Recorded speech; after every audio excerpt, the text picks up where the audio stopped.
Hello students, welcome to शिक्षा plus. आज के इस वीडियो में हम बिहार बोर्ड क्लास 10 साइंस के चैप्टर नंबर 13 विद्युत धारा का चुंबकीय प्रभाव के सॉल्यूशंस करने वाले हैं। तो चलिए शुरू करते हैं। अध्ययन के बीच वाले प्रश्न 13.1 पर आधारित प्रश्नोत्तर। प्रश्न नंबर 1, चुंबक के निकट लाने पर दिक्सूचक की सुई विक्षेपित क्यों हो जाती है? उत्तर, दिक्सूचक की सुई वास्तव में एक छोटा चुंबक होती है जो सामान्यतः पृथ्वी के चुंबकीय क्षेत्र के कारण उत्तर दक्षिण दिशा में संरेखित रहती है। जब इसके पास कोई अन्य चुंबक लाया जाता है तो यह सुई पर अतिरिक्त चुंबकीय बल लगाता है। चुंबकों के विपरीत ध्रुव एक दूसरे को आकर्षित करते हैं जबकि समान ध्रुव एक दूसरे को प्रतिकर्षित करते हैं। इस कारण नए चुंबक का क्षेत्र पृथ्वी के चुंबकीय क्षेत्र के साथ मिलकर एक नया परिणामी क्षेत्र बनाता है। दिक्सूचक की सुई इस नए परिणामी क्षेत्र के अनुसार अपनी दिशा बदलती है जिससे वह अपनी मूल स्थिति से विचलित हो जाती है। सुई के विक्षेपण की मात्रा नए चुंबक की शक्ति और उसकी दूरी पर निर्भर करती है। इस प्रकार बाहरी चुंबक के प्रभाव से दिक्सूचक की सुई अपनी सामान्य उत्तर दक्षिण स्थिति से हटकर एक नई संतुलन स्थिति में आ जाती है। चुंबक के निकट लाने पर दिक्सूचक की सुई विक्षेपित होती है क्योंकि दिक्सूचक की सुई स्वयं एक चुंबक होती है। चुंबक के चुंबकीय क्षेत्र के प्रभाव से सुई पर बल लगता है जिससे वह अपनी स्थिति बदल लेती है। 13.1 से 13.2.2 पर आधारित प्रश्नोत्तर। प्रश्न नंबर 1, किसी छड़ चुंबक के चारों ओर चुंबकीय क्षेत्र रेखाएं खींचिए। उत्तर, किसी छड़ चुंबक के चारों ओर चुंबकीय क्षेत्र रेखाओं का चित्र कुछ इस प्रकार होगा। प्रश्न नंबर 2, चुंबकीय क्षेत्र रेखाओं के गुणों की सूची बनाइए। उत्तर, चुंबकीय क्षेत्र रेखाओं के प्रमुख गुण इस प्रकार हैं। संपूर्ण चक्रीय होती है। चुंबकीय क्षेत्र रेखाएं बंद वक्र बनाती हैं। वे चुंबक के उत्तरी ध्रुव से निकलती हैं और दक्षिणी ध्रुव में प्रवेश करती हैं। एक दूसरे को नहीं काटती। चुंबकीय क्षेत्र रेखाएं कभी भी एक दूसरे को पार नहीं करती। यदि ऐसा होता तो एक बिंदु पर दो दिशाओं में चुंबकीय क्षेत्र की उपस्थिति हो जाती जो असंभव है। घनत्व से बल का संकेत। किसी क्षेत्र में चुंबकीय क्षेत्र रेखाओं का घनत्व उस क्षेत्र में चुंबकीय बल की तीव्रता को दर्शाता है। दिशात्मकता का पालन। चुंबकीय क्षेत्र रेखाएं चुंबक के बाहरी उत्तरी से दक्षिणी ध्रुव की ओर तथा चुंबक के भीतर दक्षिणी से उत्तरी ध्रुव की ओर दिशा दिखाती हैं। आकर्षण और विकर्षण। ये रेखाएं समान ध्रुवों पर विकर्षित होती हैं और विपरीत ध्रुवों पर आकर्षित होती हैं। तनाव और आकृति बनाए रखना। चुंबकीय क्षेत्र रेखाएं लचीली होती हैं और अपनी आकृति बनाए रखने का प्रयास करती हैं। अविरल होती हैं। ये रेखाएं चुंबकीय क्षेत्र के पूरे क्षेत्र में अविरल होती हैं। प्रश्न नंबर 3, दो चुंबकीय क्षेत्र रेखाएं एक दूसरे को प्रतिच्छेद क्यों नहीं करती? उत्तर, चुंबकीय क्षेत्र रेखाएं एक दूसरे को प्रतिच्छेद नहीं करती क्योंकि प्रत्येक बिंदु पर चुंबकीय क्षेत्र की केवल एक ही दिशा हो सकती है। यदि दो क्षेत्र रेखाएं एक दूसरे को काटे तो उस प्रतिच्छेद बिंदु पर चुंबकीय क्षेत्र की दो अलग अलग दिशाएं होंगी जो भौतिक रूप से असंभव है। चुंबकीय क्षेत्र एक सदिश राशि है जिसका प्रत्येक बिंदु पर एक निश्चित परिणाम और दिशा होती है। इसलिए क्षेत्र रेखाएं हमेशा एक दूसरे से अलग रहती हैं जो चुंबकीय क्षेत्र की एकल और अद्वितीय प्रकृति को दर्शाता है। यह गुण चुंबकीय क्षेत्र के व्यवहार और उसके प्रभावों को समझने में मदद करता है। 13.2.3 और 13.2.4 पर आधारित प्रश्नोत्तर। प्रश्न नंबर 1, मेज के तल में पड़े तार के वृत्ताकार पाश पर विचार कीजिए। मान लीजिए इस पाश में दक्षिणावर्त विद्युत धारा प्रवाहित हो रही है।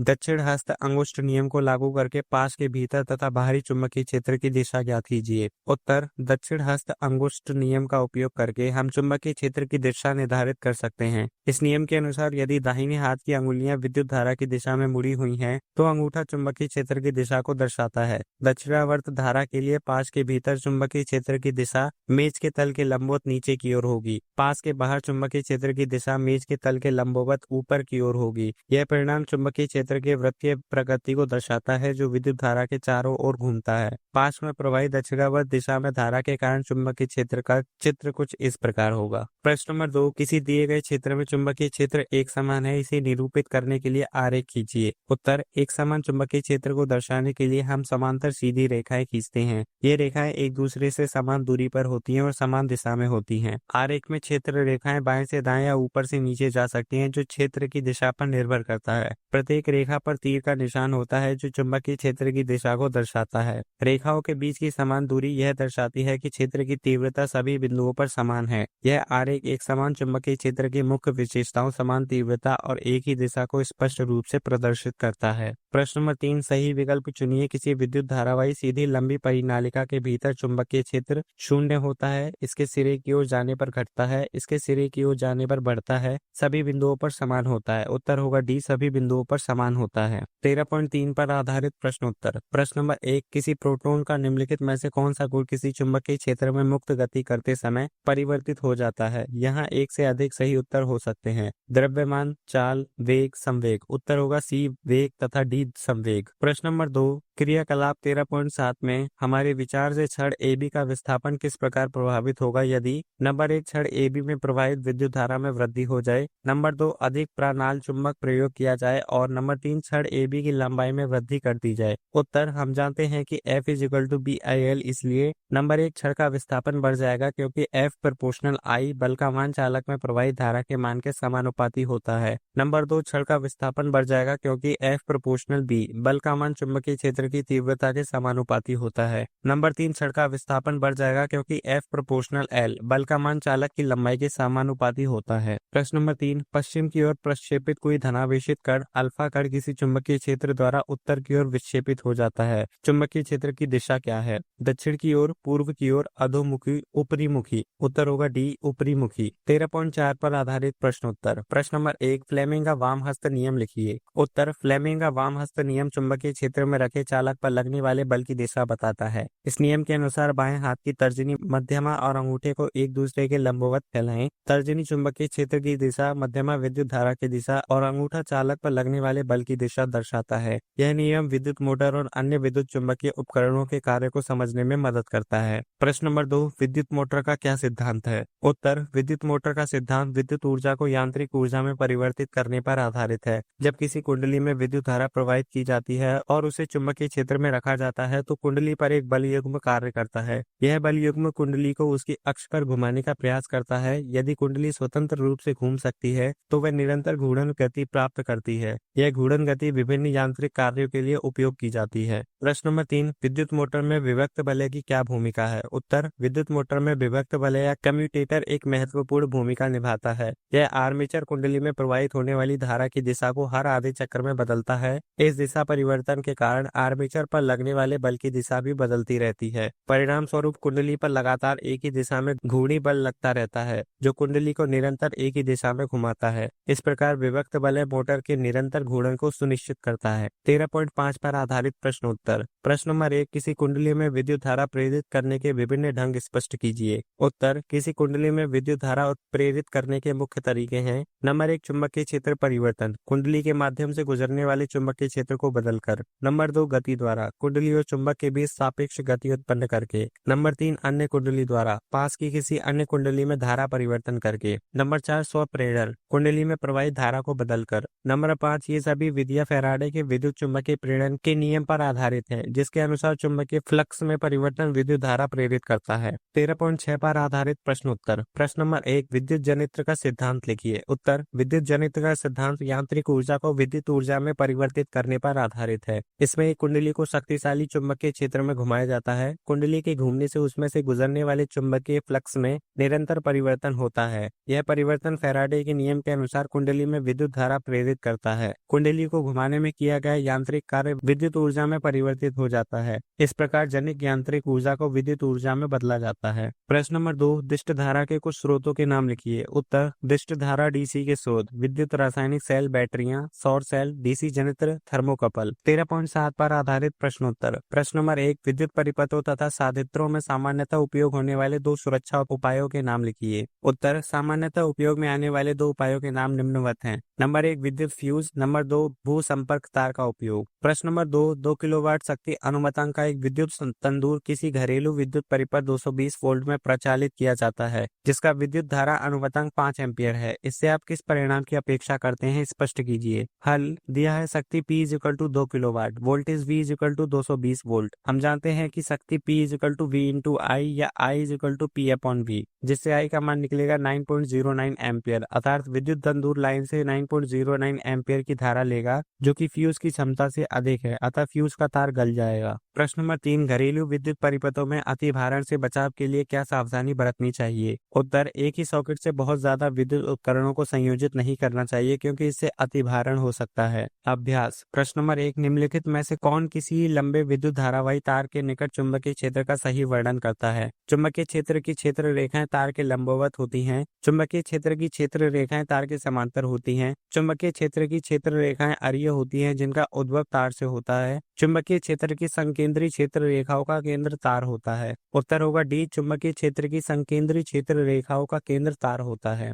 प्रश्न नंबर 2, वैद्युत चुंबकीय प्रेरण की परिघटना किसी वस्तु को आवेशित करने की प्रक्रिया है। किसी कुंडली में विद्युत धारा प्रवाहित होने के कारण चुंबकीय क्षेत्र उत्पन्न करने की प्रक्रिया है। कुंडली तथा चुंबक के बीच आपेक्षिक गति के कारण कुंडली में प्रेरित विद्युत धारा उत्पन्न करना है। किसी विद्युत मोटर की कुंडली को घूर्णन कराने की प्रक्रिया है। उत्तर होगा सी, कुंडली तथा चुंबक के बीच आपेक्षिक गति के कारण कुंडली में प्रेरित विद्युत धारा उत्पन्न करना है। प्रश्न नंबर 3, विद्युत धारा उत्पन्न करने की युक्ति को कहते हैं? जनित्र, गैल्वेनोमीटर, एमीटर, मोटर। उत्तर होगा ए, जनित्र। प्रश्न नंबर 4, किसी एसी जनित्र तथा डीसी जनित्र में एक मूलभूत अंतर यह है कि एसी जनित्र में विद्युत चुंबक होता है जबकि डीसी जनित्र में स्थायी चुंबक होता है। डीसी जनित्र उच्च वोल्टता का जनन करता है, एसी जनित्र उच्च वोल्टता का जनन करता है। एसी जनित्र में सी वलय होता है जबकि डीसी जनित्र में दिक् परिवर्तक होता है। उत्तर होगा डी, एसी जनित्र में सी वलय होता है जबकि डीसी जनित्र में दिक् परिवर्तक होता है। प्रश्न नंबर 5, लघु पतन के समय परिपथ में विद्युत धारा का मान बहुत कम हो जाता है, परिवर्तित नहीं होता,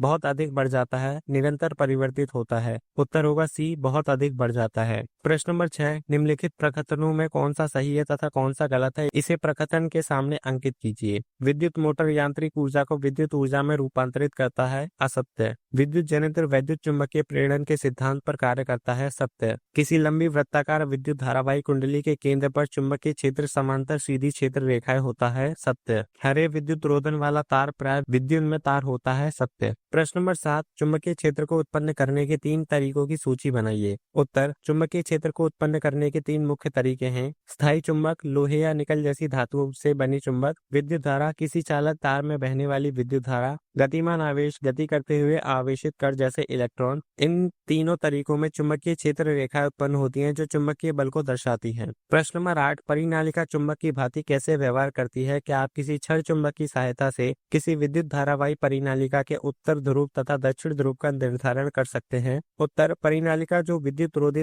तांबे के तार की बेलनाकार कुंडली होती है, विद्युत धारा प्रवाहित होने पर चुंबक की तरह व्यवहार करती है। इसके दोनों सिरे उत्तरी और दक्षिणी ध्रुव बन जाते हैं। परिनालिका के अंदर चुंबकीय क्षेत्र रेखाएं समांतर होती हैं जो इसके केंद्र में सबसे प्रबल होती हैं। हाँ, छड़ चुंबक की सहायता से परिनालिका के ध्रुवों का निर्धारण किया जा सकता है। छड़ चुंबक का उत्तरी ध्रुव परिनालिका के दक्षिणी ध्रुव की ओर आकर्षित होगा और इसके विपरीत। प्रश्न नंबर 9, किसी चुंबकीय क्षेत्र में स्थित विद्युत धारावाही चालक पर आरोपित बल कब अधिकतम होता है? उत्तर, चुंबकीय क्षेत्र में स्थित विद्युत धारावाही चालक पर लगने वाला बल इस सूत्र से दिया जाता है, F = BIL sin थीटा, जहाँ B चुंबकीय क्षेत्र, I धारा की तीव्रता, L चालक की लंबाई और थीटा धारा और चुंबकीय क्षेत्र के बीच का कोण है। बल अधिकतम तब होता है जब थीटा = 90 डिग्री होता है, अर्थात जब धारावाही चालक चुंबकीय क्षेत्र के लंबवत होता है। इस स्थिति में sin थीटा का मान 1 होता है जो बल को अधिकतम बनाता है। प्रश्न नंबर 10, मान लीजिए आप किसी चैम्बर में अपनी पीठ को किसी एक दीवार से लगाकर बैठे हैं। कोई इलेक्ट्रॉन पुंज आपके पीछे की दीवार से सामने वाली दीवार की ओर क्षैतिज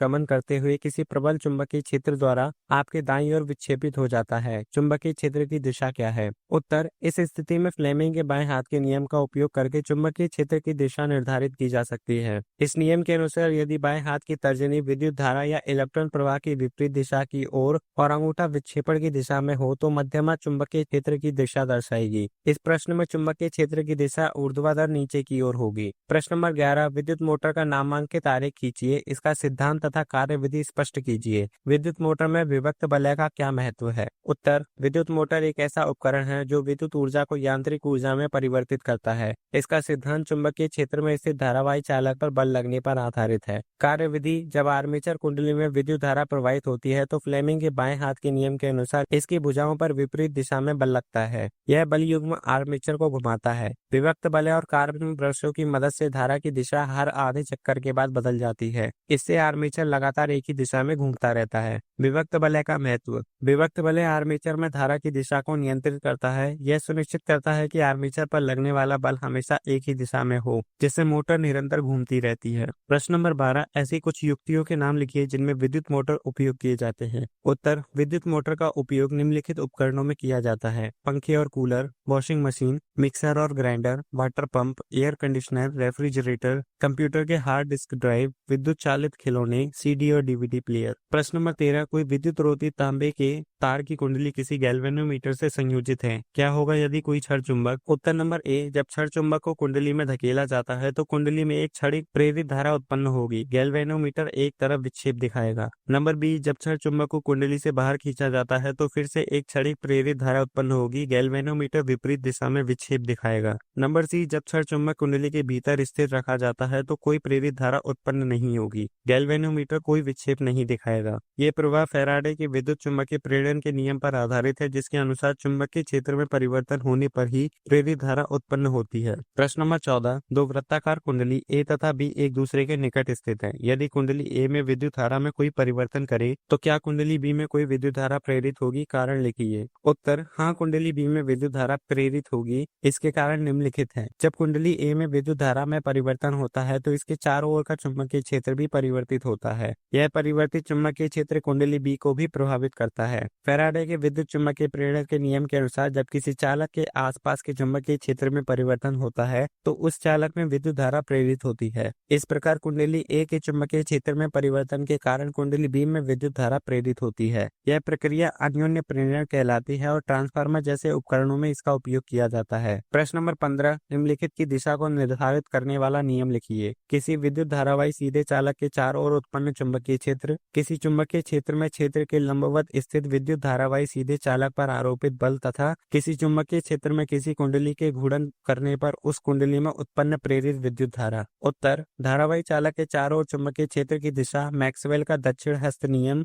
दाहिने हाथ से चालक को इस तरह पकड़े कि अंगूठा धारा की दिशा में हो। मुड़ी हुई अंगुलियां चुंबकीय क्षेत्र रेखाओं की दिशा दर्शाती हैं। नंबर 2, चुंबकीय क्षेत्र में धारावाही चालक पर बल की दिशा फ्लेमिंग का वाम हस्त नियम। बाएं हाथ की पहली 3 अंगुलियों को एक दूसरे के लंबवत रखें। तर्जनी चुंबकीय क्षेत्र की दिशा, मध्यमा धारा की दिशा, अंगूठा चालक पर लगने वाले बल की दिशा। नंबर 3, चुंबकीय क्षेत्र में घूमती कुंडली में प्रेरित धारा की दिशा, फ्लेमिंग का दक्षिण हस्त नियम। दाएं हाथ की पहली 3 अंगुलियों को एक दूसरे के लंबवत रखें। तर्जनी चुंबकीय क्षेत्र की दिशा, अंगूठा चालक की गति की दिशा, मध्यमा प्रेरित धारा की दिशा। प्रश्न नंबर 16, नामांकित आरेख खींचकर किसी विद्युत जनित्र का मूल सिद्धांत तथा कार्यविधि स्पष्ट कीजिए। इसमें ब्रशों का क्या कार्य है? उत्तर, विद्युत जनित्र या डायनेमो एक ऐसा उपकरण है जो यांत्रिक ऊर्जा को विद्युत ऊर्जा में परिवर्तित करता है। यह विद्युत चुंबकीय प्रेरण के सिद्धांत पर कार्य करता है। मूल सिद्धांत, जब किसी चुंबकीय क्षेत्र में कोई कुंडली घूमती है तो उसमें से गुजरने वाली चुंबकीय फ्लक्स में परिवर्तन होता है। इस परिवर्तन के कारण कुंडली में विद्युत वाहक बल प्रेरित होता है। कार्यविधि, शक्तिशाली स्थायी चुंबक या विद्युत चुंबक द्वारा एक प्रबल चुंबकीय क्षेत्र उत्पन्न किया जाता है। इस चुंबकीय क्षेत्र में एक आर्मेचर तांबे के तार की कुंडली को घुमाया जाता है। आर्मेचर के घूमने से उसमें प्रेरित विद्युत वाहक बल उत्पन्न होता है। स्लिप रिंग या विभक्त बल द्वारा यह प्रेरित धारा बाहरी परिपथ तक पहुंचाई जाती है।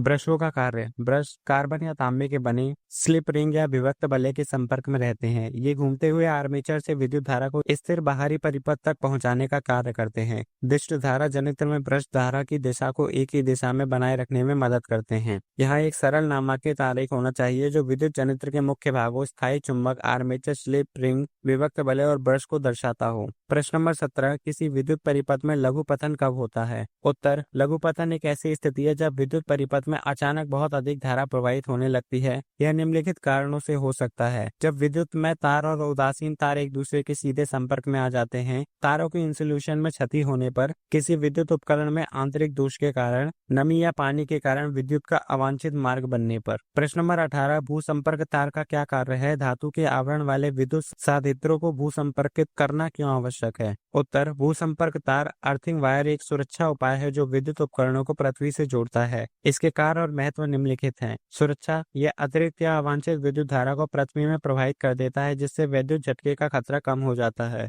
लघु पतन से बचाव, किसी दोष की स्थिति में यह धारा को सीधे जमीन में भेज देता है जिससे फ्यूज या सर्किट ब्रेकर सक्रिय हो जाते हैं। स्थिर विद्युत का निस्तारण, यह उपकरणों पर जमा होने वाले स्थिर विद्युत आवेश को भी निस्तारित करता है। उपकरणों की सुरक्षा, यह विद्युत उपकरणों को अचानक होने वाले उच्च वोल्टेज से भी बचाता है। धातु के आवरण वाले विद्युत उपकरणों को भूसंपर्कित करना इसलिए आवश्यक है क्योंकि धातु विद्युत का सुचालक होती है। यदि कोई दोष उत्पन्न होता है और धातु का आवरण विद्युत में हो जाता है तो भूसंपर्क तार इस अतिरिक्त धारा को सुरक्षित रूप से पृथ्वी में प्रवाहित कर देता है जिससे उपयोगकर्ता को विद्युत झटके से बचाया जा सकता है। और आज का ये सॉल्यूशन वीडियो यही समाप्त होता है। मिलते हैं एक और नई सॉल्यूशन वीडियो के साथ, तब तक कीप लर्निंग।